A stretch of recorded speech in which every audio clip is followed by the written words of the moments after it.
Hi there and welcome to Power Play. I'm Vashi Kapelos in Ottawa. Tonight, remembering Pope Francis. Pope Francis was a voice of moral clarity. We are in solidarity in remembering him. A significant loss for the Catholic community. Millions of Catholics around the world mourn the death of the pontiff. We're going to have the latest reaction to his passing, plus reaction here in Canada from Perry Bellegarde. The Pope's visit to Canada in 2022 was marked by an apology to residential school survivors. We'll have more on that just ahead. Plus, the federal election campaign enters the home stretch. 9%, 2%. Huge shift in terms of control on spending. Our purpose, of course, is to bring change. That's what you get with the New Democrat. You get a fighter who's on your side. Election day is exactly 1 week from today. What are the party's strategies and could they sway voters in this final week? Our reporters on the campaign trail, there they are coming up on the program. And the front bench is set to weigh in on the final week and party platform releases. Dan Moulton, Shakir Chambers, Kathleen Monk, and Hannah Thibodeau are here in just a little bit on this program. First, though. Devo annunciare la morte del nostro Santo Padre Francesco. An outpouring of grief tonight from around the world after the Vatican announces the death of Pope Francis at the age of 88 early this morning. Cardinal Kevin Farrell read a statement that says, quote, "As 7:35 this morning, the Bishop of Rome, Francis, returned to the house of the Father. His entire life was dedicated to the service of the Lord and of his church. The Pope's death comes just hours after he made his last public appearance, blessing thousands of people who had assembled in St. Peter's Square to mark, of course, Easter Sunday. It was one of the only times he's appeared in public since he was hospitalized back in February for pneumonia and bronchitis." And I'll take you now to a live look at St. Peter's Square at this hour. It's filled with mourners, even at this late hour this evening. People have been gathering there all day to pay their respects to the Pope, who is being remembered as an advocate for peace and his somewhat non-traditional papacy. It was here where he was first introduced to the world on March 13th, 2013, as the 266th Pope. The Vatican just this afternoon announcing his cause of death as a stroke and subsequent and irreversible heart failure. The Pope, of course, did visit Canada in 2022, becoming the first one in 20 years to do so. His visit was punctuated by a long-awaited apology to the survivors of residential schools. We're going to have more on that in a moment. First, though, here's how political party leaders on the campaign trail are marking Pope Francis's passing. Pope Francis was a voice of moral clarity, spiritual courage, and boundless compassion. He was, in many respects, the world's conscience, never hesitating to challenge the powerful on behalf of the vulnerable. There have been countless millions of Catholics and non-Catholics that have been inspired by his leadership in faith and other domains, and our prayers are with all Catholics as they lay to rest the head of the Catholic Church. I was at the apology that the Pope did in Alberta to the Indigenous communities. I want to acknowledge the Indigenous communities and their long advocacy to get that apology. And it was a very powerful moment. I think only someone like Pope Francis was able and capable of making that commitment and fulfilling that apology. My colleague Colton Prale is here live to unpack some of that reaction. Hey, Colton, good to have you here. We saw that shot in the nighttime. Still so many people there all throughout the day, by the thousands, coming to pay their respect. Talk a little bit, if you could, about the way in which people are honoring the Pope upon his passing. Yeah, we've seen the thousands of people gathering in St. Peter's Square. We've already seen rites being read in churches across Rome as well. And this is a situation where you even heard the way federal leaders are talking about him, the commemoration of a very different Pope, a Pope that was much more casual, that spoke in casual Italian the first time that he ever addressed his papacy. It's a very familiar way to be remembered. And I think that's why you're seeing such large gatherings taking place, why you're seeing the scale of these sorts of remembrances and still seeing this extent of people gathering in Rome and in the Vatican itself to mark these sorts of tributes. It speaks a lot to his legacy, a legacy that, is a little more mixed here in Canada, but globally, this was a Pope who reached out beyond the church. Who spoke to people who were not only Catholics, and that is creating this much larger reverence today, and why you're seeing so many informal celebrations in Rome, but also in places like Argentina, where he came from. And I think also I've listened to a lot of people note sort of the focus on inequality, for example, as something that will really inform his legacy, as you say, outside of just the sort of Catholic faith, the environment as well. Understandably, there is, and we'll talk about that mixed legacy in Canada in a moment, but there's also, you know, a mixed legacy where sexual abuse is concerned in the Catholic Church and things like that. But largely, I feel as though his time as Pope is being viewed as, you know, not as traditional as people had become accustomed to. Absolutely not. I mean, this is a Pope who really significantly progressed LGBTQ plus rights among Catholics, who made space for divorced Catholics in the Church, who has really put himself at the center of a focus of evangelicism around those who are unequal, around social equality. He, even in his name, you know, Francis, it's after Francesco of Assisi. This is an Italian saint who made his name as a beggar. And this is really capturing who Francis was as a pope. Those were his priorities. He was incredibly outspoken on Gaza, on the war in Ukraine, on, as you point out, climate change. This was someone who was not hesitant to take shots at the way that the global economic system runs and forgets people and steps over climate issues. And so this is someone who made it his mission not just to speak to the Church, but to speak to these larger issues as a whole. Obviously, in Canada, some of those larger issues are very different for the way we view the papacy compared to other countries. And then to your point, you know, it wasn't all positive. Certainly around sexual abuses, the lapse in time, there were allegations very early on that perhaps he was aware of a number of incidents that he hadn't let on. You know, there are black marks here that will certainly come up as we discuss it in the future. But right now, it's that advocacy that's primarily being discussed. And a very involved process that's going to unfold over the coming days for choosing his, and weeks, I should say, for choosing his replacement. Colton, thank you so much for making the time tonight. That's our Colton Prail. One of, as Colton referenced, Pope Francis's most lasting impacts here in Canada will likely be his historic apology to Indigenous people for the Roman Catholic Church's role in the residential school system. Over half of the approximately 130 residential schools in this country were run by Catholics. Those schools saw about 150,000 First Nation, Métis, and Inuit kids separated from their families, thousands of whom were subjected to abuse and neglect. With us now to talk more about the Pope's apology and his legacy is Perry Bellegarde, former National Chief of the Assembly of First Nations. Chief Bellegarde, it's good to see you. Thank you so much for making the time. Thanks for the opportunity, Vashi. What went through your mind as you heard the Pope had passed, this Pope had passed? Well, the first thing, today is a day of mourning, a day of prayer, and a day of reflection on a very special individual that really led the world in so many ways. And for us as First Nations people, when he came to Canada in 2022, it was a very powerful, special moment for Indigenous peoples because the head of the church came. And he didn't have to come, but he came. And we all know that Truth and Reconciliation Commission's calls to action, it was number 58, I believe, to acknowledge the abuses, to acknowledge the hurt and the pain and the cultural devastation and everything else that happened to our people by the residential schools. And he came and he did that. And it was a very powerful moment for our people. There's no question. I know you were very involved in all that it took to arrive at that moment. What was that experience like, and what did it tell you about this Pope specifically? Well, we had to create a lot of partnerships, Vashi. You just don't get the Pope to come. You know, there's a lot of advocacy and relationship building with. We went to the papal nuncios in Ottawa so many times, you know, Luigi Bonazzi, so many meetings, so many church services.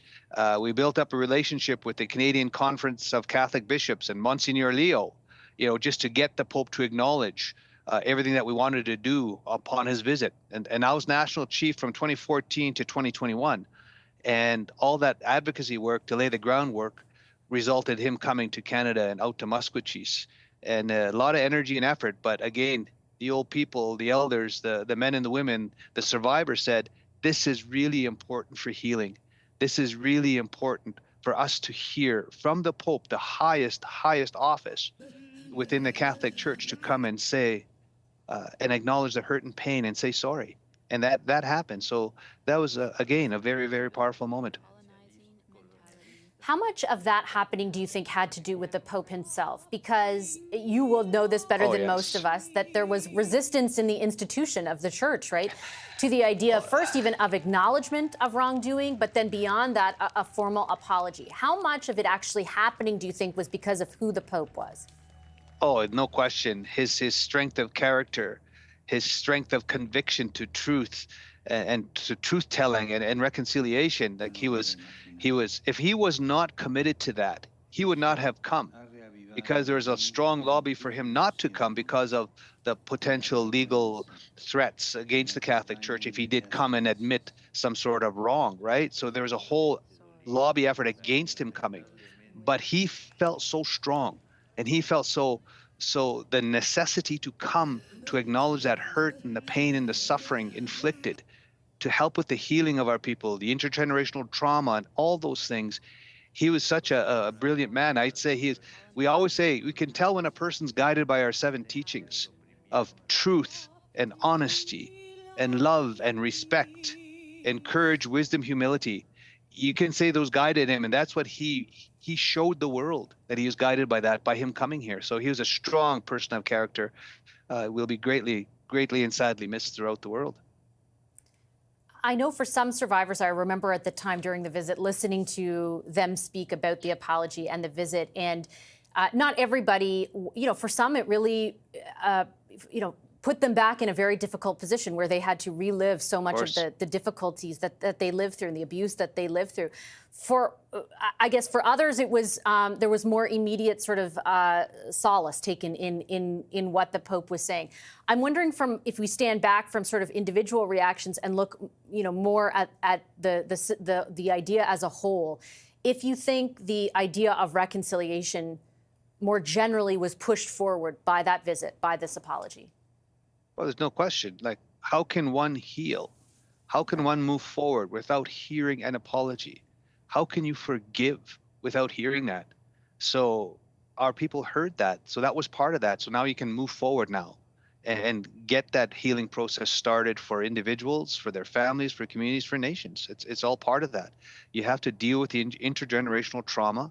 And again, you cannot move forward unless you hear that apology, that acknowledgement that this abuse happened, and it was a genocide of our people. People are starting to see that for what it is, and that's what's so important and powerful with him coming here to Canada. And it was part of the TRC calls to action, number 58. And again, he did not have to come, but he did, and that says a lot, and that means a lot. And now we have to move forward because there's still lots of things to get done. Like even with it wasn't just the apology. The church went on as well for the repudiation of the doctrine of discovery as an illegal racist doctrine. And that made its way into Canadian law via the UN Declaration on the Rights of Indigenous Peoples piece of legislation that we got into place here. So we're building upon all those things now.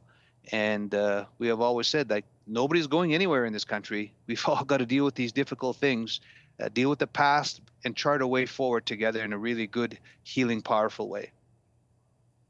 My final question builds off that point, because ultimately someone will replace Pope Francis. What is your message to whoever assumes the mantle, becomes the next Pope, on reconciliation, specifically in the Canadian context? Well, build on the repudiation of the doctrine of discovery and the doctrine of terra nullius, those things, support survivors, support the closing of the socioeconomic gap that exists in Canada. So there's better housing and education and healthcare for our people as well. Release of records. There's still an issue of releasing of records in the church that the church has. That's still important work to get on. And repatriation of First Nations artifacts that the church has. There's still a lot of sacred pipes, a lot of sacred bundles, sacred items that are there. So there's still a lot of work to get done, no question. And whoever replaces Pope Francis still has a lot of work to do and relationship building. But he's laid the foundation and the groundwork to really build a strong bridge on between our peoples for sure. And that's what we need to keep building on going forward. Chief Bellegarde, I will leave it there. I appreciate you sharing your insights this evening with us. Thank you so much. Thanks again for the opportunity. Former National Chief of the Assembly of First Nations, Perry Bellegarde there. Coming up tonight on Power Play, we will turn to the federal elections. Canadians cast their ballots. Today is the final day of advance voting for the federal election. Day one saw record turnout. Our front bench will talk about why that may be and what's ahead in this final week. There they are right there. After a short break, however, we're going to first check in with our reporters on the campaign trail with each of the major political parties. We're back with that in a moment.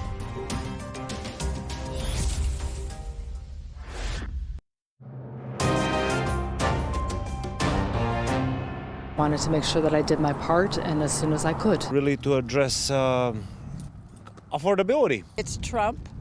I think we need a very strong leader to stand up to him. This year, my God, there's never been a more important election. You have to have your say or you don't get to complain. I think it's a really important time in Canada right now, especially with what's going on in the U.S. Welcome back to Power Play on this Monday evening. Today is the final day of advance voting, and millions of Canadians have in fact already cast their ballot. There were long lines at polling stations across the country this Easter long weekend. Take a look at that one. Many families, of course, taking advantage of the holiday to go and vote. Elections Canada says there were 2 million votes cast on Friday, which is a record turnout for the first day of advance polls. And we are expected to get the final 4-day tally for advance voting from Elections Canada tomorrow. We're also, of course, following the leaders on the campaign trail in the home stretch. What can we expect from each party in these final days, winding down to Election Day? We're going to start first with our senior political correspondent, Mike Couture, who is following the Liberals in Truro, Nova Scotia today. Mike, over to you. Well, Vashi, in this final sprint to Election Day, the Liberal leader is hitting 4 provinces in the next 24 hours. He started with a healthcare announcement in Prince Edward Island and then came to Nova Scotia and the riding of Cumberland-Colchester. Now, the Liberals took this traditionally conservative riding in 2019, but it went blue in 2021. Carney's presence here is a clear sign they feel they can flip it again. Well, that will be part of the story as he makes his way across the country, visiting enemy territory and Liberal-held ridings with the goal of hitting as many parts of the country as possible. Now, in recent rallies, Carney has also sharpened his attacks on Pierre Poilievre. The Liberal leader repeated a nickname that was shouted from the crowd, calling Poilievre Timbit Trump. Poilievre remains the main target of jabs, but U.S. President Donald Trump continues to be at the heart of this campaign. Mark Carney emphasizing the point that he is the only one who can take on Donald Trump, and he's asking supporters to give him a strong mandate to do just that. Vashi. Thanks so much, Mike. That's our senior political correspondent, Michael Couture. Conservative leader Pierre Poilievre, meanwhile, is campaigning in the Greater Toronto area, where he promised today to build 2.3 million new homes in 5 years and says his election platform is coming tomorrow. That's where we find CTV's Abigail Beeman. Abigail, what demographic are the Conservatives targeting in this final week of the campaign?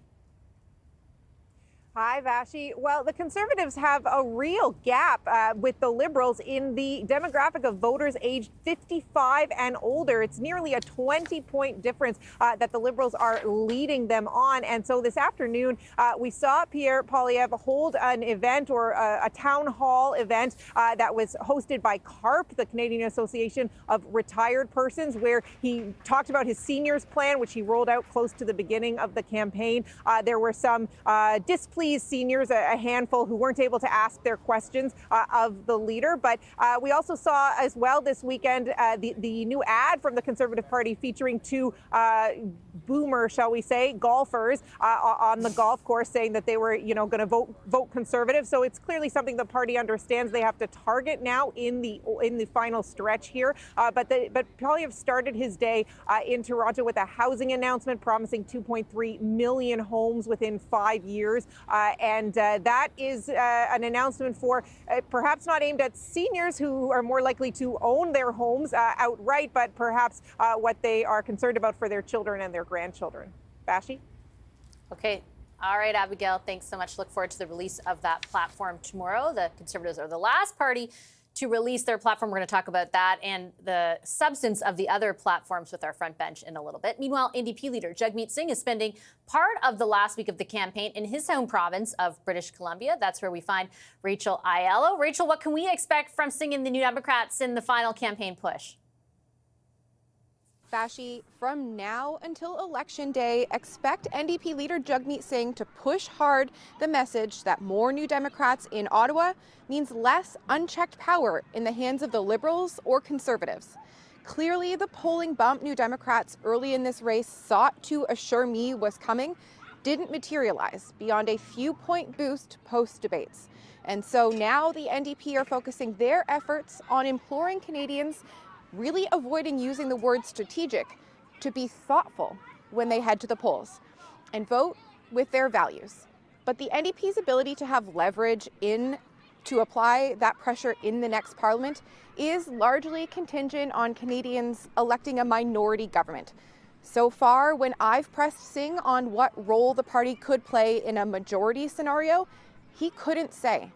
We're also seeing Singh stopping almost exclusively over the last few days in ridings the party holds. And after an early effort to make gains in Quebec, the NDP bus isn't expected to roll back through La Belle-Provence before E-Day, though keep an eye out for efforts to be redoubled in swing ridings that they may have a shot of reclaiming.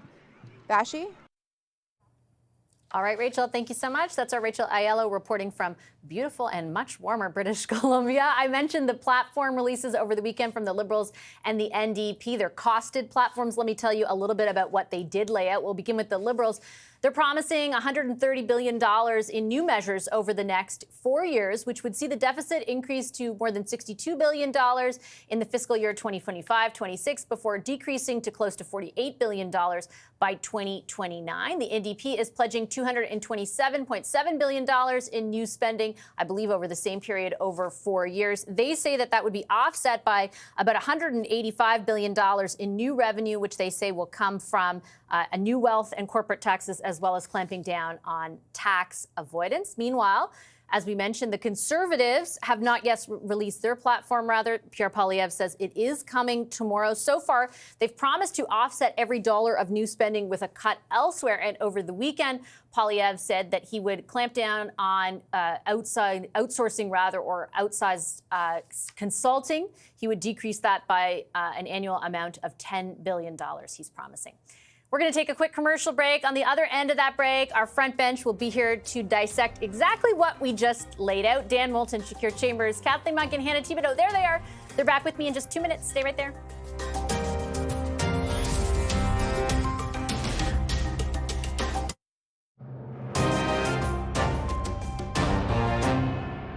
So if you go back to the previous government, this spending was growing at 9%.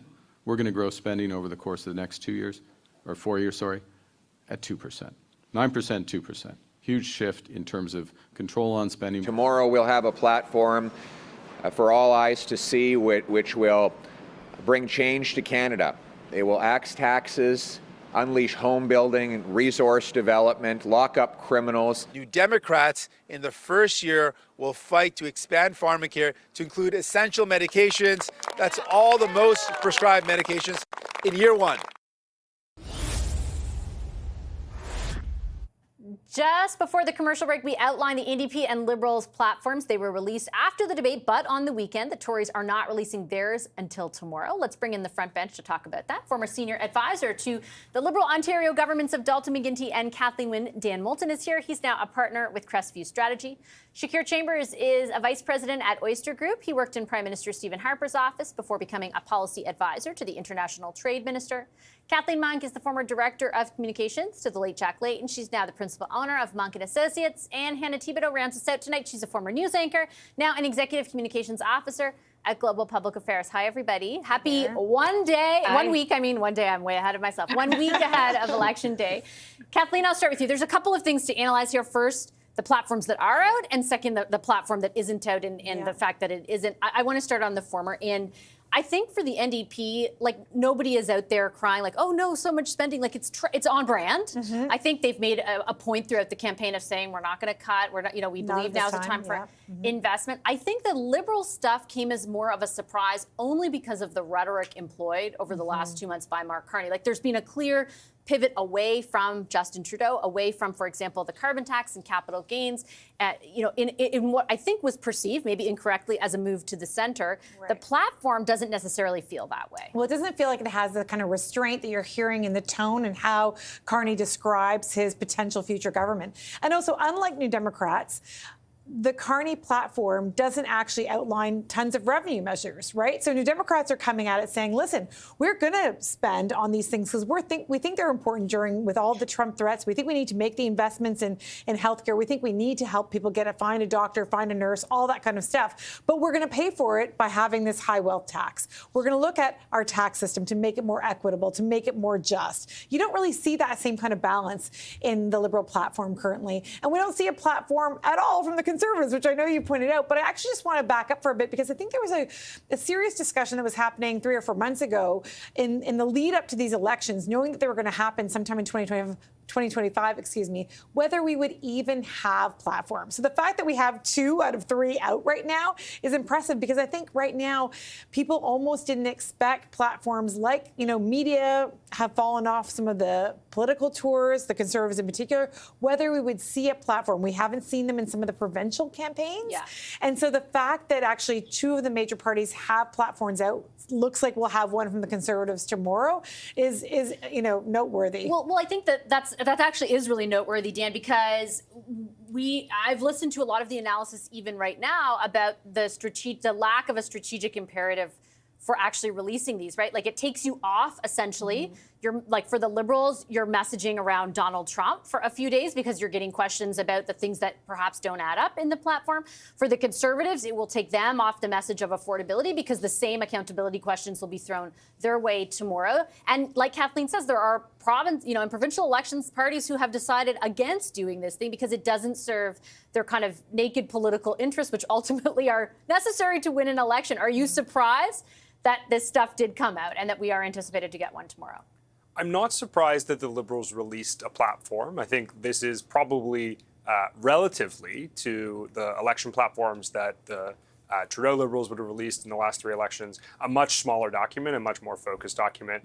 And I think aspirationally was seeking to recenter the conversation and their plan back on a conversation about Donald Trump, trade, tariffs, and the future of this country. And in many ways, they did that. But it was also a more expansive document than that. We have to acknowledge. And I think that's the premise of your question, Vassie, is why did they release a comprehensive platform? I would say that they clearly felt 2 things. One, that there was a need to, in advance of an election that looks like they're about to win a pretty sizable government through, to put forward a plan for governing and a plan for that post-election period. And secondly, I think that they're looking to speak to a broad coalition of voters, right? I mean, there are a lot of Canadians who are identifying a support for the Liberal Party in the lead up to this election, and many of them vote for other traditional progressive parties, right? The Liberals and the Conservatives are tracking to win 80% of the vote in this election. That means a heck of a lot of New Democrats and Bloc Québécois voters have come to the Liberals, and to hold that coalition together, they need to put forward a plan that speaks to progressive values broadly, and I think that was the second box they were looking to check here. I do think they did both. I would say that the imperative for them now becomes getting back to a conversation about Donald Trump. That's the reason they're winning this election. They need to recenter the conversation there, and I think we'll see them do that in the days ahead. And just to be clear, I am a huge advocate for the platforms coming out because I like to know what I'm asking the questions about. I just meant sort of for naked political purposes. Shakir, I'll get your thoughts on what Dan just laid out because it does make sense. Like, they're talking more about spending on stuff and not cutting because they need to solidify the vote with the traditional New Democrat voters who are, the Liberal vote is a bit softer. If that's the political sort of purpose of the document for the Liberals, what might tomorrow's be for the Conservatives, and why the heck haven't they released it yet? So we'll see what happens with the Conservatives. But I think, 2 things. I think, one, I'm of the camp that, platforms don't need to be released. I think it causes more risks than reward for these political parties. I think, to what Dan was talking about, I actually think for Mark Carney, it actually opens a little bit of a vulnerability because I do think one of his selling points was this competent economic manager, right? Aside from Donald Trump, this guy just knows the books, knows money, etc. But he's spending more than what Trudeau was kind of putting out there. And it makes you ask the question if he's that much different from Justin Trudeau in terms of just economic management. So I think it actually caused him a little more harm than benefit for him. I think if you're Pierre Poilievre, I think one of the things he's going to have a challenge with tomorrow is the same negative kind of stories coming out of this, out of his platform. He's made it very clear, for every dollar that he spends, there's going to be some associated cut. You know, the opposition is going to frame it as, you know, austerity, a bunch of cuts coming from the conservatives. And instead of talking about affordability, instead of talking about a change in government, he has to spend the day defending how he gets to a path to balance. I think we've all seen campaigns, we've all been in the elections here. Getting to a path to balance is not painless, right? There are going to be things that have to be in there that are not going to be things you want to be talking about. So I just don't think there's a lot of value for these parties to be putting out these comprehensive platforms a week out from a campaign, E-Day, sorry. And I think if you look at someone like Premier Ford, even in his last election, I think he had like, what was it, a 10, 12-page platform, which was good enough to kind of have voters understand what he was going to do. It got the media coverage they needed to get, and it still got him to victory. So I think, you know, you can do well with a shorter platform. You don't need 60, 70 pages of all this depth, of all this spending. I think get to the point and stay on your message to kind of win the election. Yeah, I get it from a political perspective, Hannah, but I get lots of feedback, particularly on radio, from people who want to know the specifics of what each party is proposing, particularly, I think, against the backdrop of the framing of the election from all of the parties, which is that this is such a monumental one, right? Such an impactful one. They are eager because they're so engaged to figure out where everybody stands. I get what Shakir is saying 100%, but I do think there is interest. Absolutely. I'm going to agree with the political strategists on this panel. That is a strategy that would work. But for Canadians who are sitting at home still going, oh my gosh, who do I vote for? There is one party in there, and that's the Conservatives, who may have missed a moment. And I'm going to say that the Conservatives may have missed a moment because the polls are still in the favor of the Liberals. And what Pierre Poilievre has to do, the Conservative leader, is try to convince others, those undecided voters, to come to their side. If you look at the amount of people who cast their ballot on Friday, the 2 million number, and compare that to what happened in 2021, in 2021, nearly 40% of the electorate cast their ballot in advance, at advance polls and in ballots ahead of time. That means they are out of the mix. They cannot be convinced to come over to any political party. By putting this out so late for Mr. Poilievre, I feel he could have missed a moment where he could have grabbed on to some of those voters. On the other hand, I do hear what everyone is saying is that look at what happened to Mr. Carney in this. He's been taken completely off message. When it comes to the Conservatives, they actually got a couple of days to continue to hammer him. They're on the change. They want to present change because they're saying he's the same as Justin Trudeau. Justin Trudeau had been shown that he had spent a lot of money. And when you look at Mr. Carney's platform, it's just a ton of cash that's going to be spent. And maybe people can start going, oh, then potentially they have that change. Okay, maybe Mr. Poilievre is the one to go to. So maybe just by waiting and using that strategy and continue to kind of hammer Mr. Carney on the budgetary side of this, that will help the Conservatives. But with the polls, you know, still showing that the Liberals are still in the lead, I think Mr. Poilievre has to do anything possible to convince voters to come to his side. And by waiting to launch a platform, the day after advance polls, I think it's a strategy that may not work for Mr. Poilievre in trying to convince other people to come over to the Conservatives. Well, we have a lot more to talk about when it does come to strategy, including what kind of strategy will be deployed by all the parties over these last few days. That's what our front bench is going to talk about. After a very short commercial break, we're back in just a moment. Stay right there.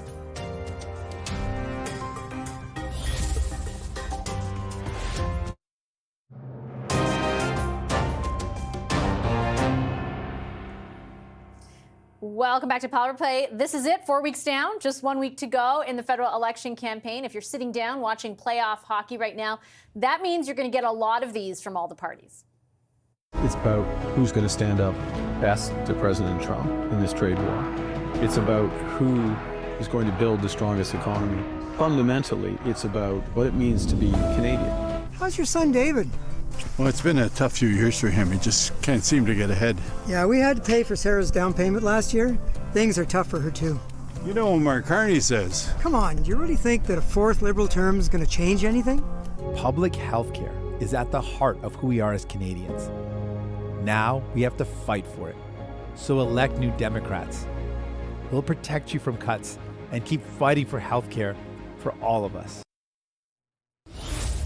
All right, let's bring back the front bench to talk about those ads and the strategies parties will employ on this final week. Dan Moulton, Shakir Chambers, Kathleen Monkey, and Hannah Thibodeau are here. Dan, I'll start with you. I know that you've been inside many campaign war rooms. What is this final stretch of the campaign about? What are you trying to do with those ads, for example? Well, I think the thing that Liberals need to do is set the tone almost exclusively on the question of Trump, tariffs, and the things that are dominating the electoral conversation, helping them turn around this extraordinary political comeback, right? Like the air war here is everything in this final chapter. And I think the more they can do to ensure that the focus of the voters as they head to the polls in a week from today is on the existential threat that our country is facing.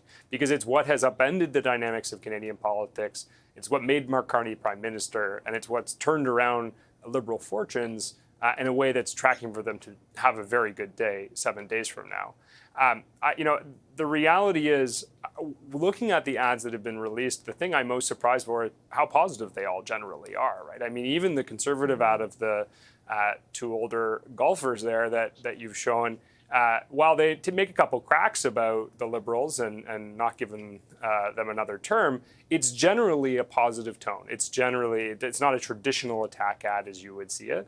And so it's an interesting strategic choice on the part of the Conservatives, I think, to realize that the attack ads that they spent millions of dollars to try and brand Mark Carney with in the early part of this campaign did not work. They did not have the desired impact, and they've clearly made a pivot to try and appeal to a category of voters that they seem to have lost as well, which if you're a conservative and you're advertising to win back older white men in this country, something is going very, very wrong. Something is different, that's for sure, Kathleen. Sure. I thought also what's interesting in this was evident in the Conservative ad, but not in the NDP. There are other ones running this way too. Like both of them have ads that are running in high circulation without the leaders in them, which says something at this stage of the campaign as well. For sure, and you're right. Democrats have an ad out too called "We Choose," and Mr. Singh is not featured in it as well, just like Mr. Poilievre is not featured in the golf ad. And that's because, frankly, they are trying to reach a demographic that may not jive with their leader. Their leaders are not always resonating with all of the demographics. Particularly, I would say, as Dan pointed out, that older male demographic, 55 plus, actually, whether it's women or men, conservatives are having a hard time with that demographic. So that appeal there, talking about how their children were suffering, that they weren't really they're having a hard time getting by, and then trying to remind the viewer of the Liberal record is actually something I think the Conservatives, if they wanted to be more successful in this campaign, should have been doing weeks ago. New Democrats, similarly, are saying, we choose, in their ad, they're saying we choose who we get to elect leaders or how we run our country. Not Donald Trump is that ad, not either the Liberals or the Conservatives. You get to choose. And they're really trying to empower viewers to choose the government and the political representative that they want. Trying to double down on that strategy, if you will, that if you've got a New Democrat in your riding, a strong incumbent, vote for us. We'll fight for the things that will make your family, life for your family more affordable, whether that's through housing or healthcare, you name it. But this end game, where we are in the third period, to extend the hockey analogy, the hockey playoffs are on right now, and they've got to extend, they've got to figure out their, get out the vote strategy, but also their end game messaging. And it's so critical in these final few days. And Dan is right. There will be millions that have been spent in these last few days to pound away at that message on all channels. We'll be getting them on radio and on television. Yeah, I hear and it. digitally. Yeah, of course. I hear it and see it all day long, certainly. And this week it's even more pronounced. Shakir, I think if there are messages that have solidified and will continue to over the next few days, for the Liberals, it's, elect a steady hand. For the Conservatives, it's vote for change. And I think you saw that in those ads as well. I think it's vote for change, and I think it's affordability as well. I think there are still some voters out there. Don't get me wrong. I understand Trump is a major issue, but there's a lot of folks who say to me he's not the only issue. I think you see the Conservatives talk about a full range of other issues around affordability, resource development, cutting taxes, things that affect people on a day-to-day basis. But I think they're going to try to drive home. Trump matters, but it's not the only thing that matters. I think the only thing I would say for Dan and the Liberals, listen, I get that the polls are showing them doing very well right now, but I do suspect the support is kind of softer than you think. I do think Conservatives are very motivated to get to the ballot box. And as Kathleen said, getting out the vote strategy is going to be crucially important. I think for the Conservatives to win, maybe you can get that up to 40% on the horse race numbers. But ultimately, as a party, we need help, right? If the NDP don't perform better, if the Bloc don't perform better, it's not going to be a great night for us. But we're going to continue to drive home that message and try to show folks, again, that Donald Trump is a priority, was central to this campaign, but it can't be the only thing that we care about on E-Day. What's so interesting is, Hannah, the degree to which both those messages are resonating. Like, have you ever seen in the time that you covered politics, two parties polling between 39 and 40 or 40 and 45%? Like, that is remarkable. It's a remarkable phenomenon. Yeah, absolutely. And one of the things in those ads that you're showing tonight, Vashi, and the ones I've been watching, there has been little attempt to sway the younger voters. And that's something I'm going to be watching for in the last few days of this. Do they start to switch to that? Because that is the demographic that gave Justin Trudeau his majority government in 2015. And those are the voters, interestingly enough, that's why I found it surprising that the Conservatives went to also the older white male voters and in the golf video there, because those are traditionally conservative voters, but also when it comes to the younger voters, getting them and keeping them on side. Because if you watch before the election campaign started, they really had a grasp of that group. It did start to sway over to the Liberals as well during this election campaign. And when I went to my poll to vote earlier today, the fella at the front door was saying he was surprised with the number of young voters who came out to cast a ballot. And that might be saying something as well, because housing is a big issue for them. Affordability is a big issue. So where those voters will play strategically between the Conservatives and the Liberals, if they are swaying them over to the Liberals or not, or if Pierre Poilievre has been able to maintain that voter demographic when during this election campaign and gotten them back to his side. So watching that type of strategy over the last few days as well. And as Kathleen and Shakir are mentioning, Go TV, that's the term you're going to hear a lot in the last few days, get out the vote, is something that the Conservatives are extremely good at. And this is, and Jenny Byrne, who's running the war room for the Conservatives, has been known to be good at this. They have these, they've gone out, they've targeted these different houses for years now. Now what they have to do is get that phone bank going and making sure that they get their votes out and to the polling stations on Monday. So lots of things to watch for in the final few days of this as well. Is there anything that could happen, Kathleen, to wildly sway things? There's always the potential. You can never say never in politics, as we've noticed from the last couple of months. But I would say what's going to be interesting is when we get the numbers from Elections Canada, all the parties track their vote, right? They know who their number ones are, who their voters are, what polls they live in. So they'll have a good sense of how much of their vote is already in the bank. And then they have to chase, whoever's left. And that the next few days will show, how, if the parties are feeling confident or not. There was a bit of a bump for Jagmeet post debate, and they are still hoping that motivation can carry them through the next 7 days. I know you think I'm being optimistic. No, you're not. I saw it. They all sent it to me too. 2 point. They said double-digit jump, 2-point jump. It's not just you. Don't worry. Dan, your thoughts? I just have time for one quick comment from everybody. Your thoughts on whether something could actually sway things, or whether you feel this is pretty baked in. Look, I think turnout is everything. Obviously, your ability to get the voters you identified to actually show up on election day is really meaningful. You started this conversation, though, by mentioning 80% of voters are planning to vote Liberal or Conservative. Most Canadians have locked in their decision. I think getting them out to the polls is everything now. And then, frankly, when you look at the demographics, the Liberals have an edge. Older Canadians don't need to be dragged to a poll to vote. I agree with Hannah. Conservatives have a strong get-out-the-vote machine. But the question is, can it be used on traditional non-voters and young voters in a successful way? Younger voters tend not to show up. They tend to need to be dragged to the polls. And I'm just not convinced that we're going to see them turn out in some huge historic number. Last word to you, Shakir.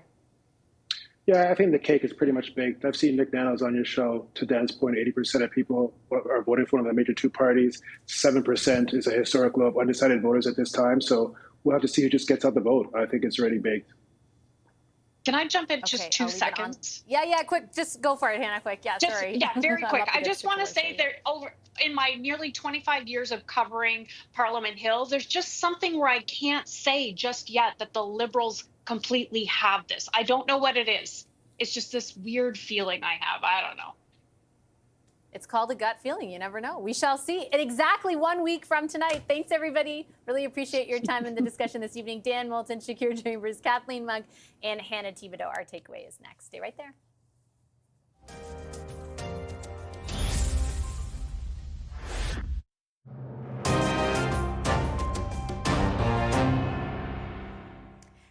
Welcome back to Power Play. Before we go tonight, I did want to give you a glimpse of what is going down on the markets because it's pretty serious and significant. Very volatile markets over the last number of weeks because of Donald Trump's tariffs. Well, today he took his fight with the chairman of the Federal Reserve. So that's kind of the equivalent of the governor of the Bank of Canada in the U.S. His name is Jerome Powell. He took his fight to social media and he called him a major loser for not lowering interest rates fast enough. Look what happened to the markets. You can see there that the Dow Industrial Average dropped nearly 972 points. The S&P 500 falling nearly 125 points. The TSX on this side of the border impacted as well, falling 184 points. I will read to you exactly what he said on social media. He said there can be a slowing of the economy unless Mr. Too Late, a major loser, lowers interest rates now. That is what Donald Trump put on social media today about the chairman of the Federal Reserve. His name is Jerome Powell. And when you look at those market numbers, that's obviously closed today. But the S&P 500, for example, has lost 12% of its value since the start of the year. The Dow, I believe, has dropped about 10% over the same period, the first 3.5 months or so of the year. So quite consequential losses on the markets, largely due to, of course, what Donald Trump's trade policy and tariff policy has done to other countries in the trading relationship with the United States, with many economists forecasting a recession south of the border. The bigger question, of course, beyond how that impacts the markets and the fight with the chairman of the Federal Reserve is whether or not that recession bleeds over to this side of the border. We will also have a ton more coverage this week, of course, of the federal election. And I want to let you know that myself and my colleague Omar Sachedina will be with you on election night starting at 7 o'clock Eastern. We'll have comprehensive coverage right across the country, beginning at 7, all the way through the evening, through the results, and plenty of analysis after. We'll be joined by many of your favorite analysts on set from Toronto as well. So I look forward to seeing you then. I will, of course, see you tomorrow, same time, same place on Power Play. Thanks so much for joining us this evening. I'm Vashi Kapelos. Have a wonderful rest of your night.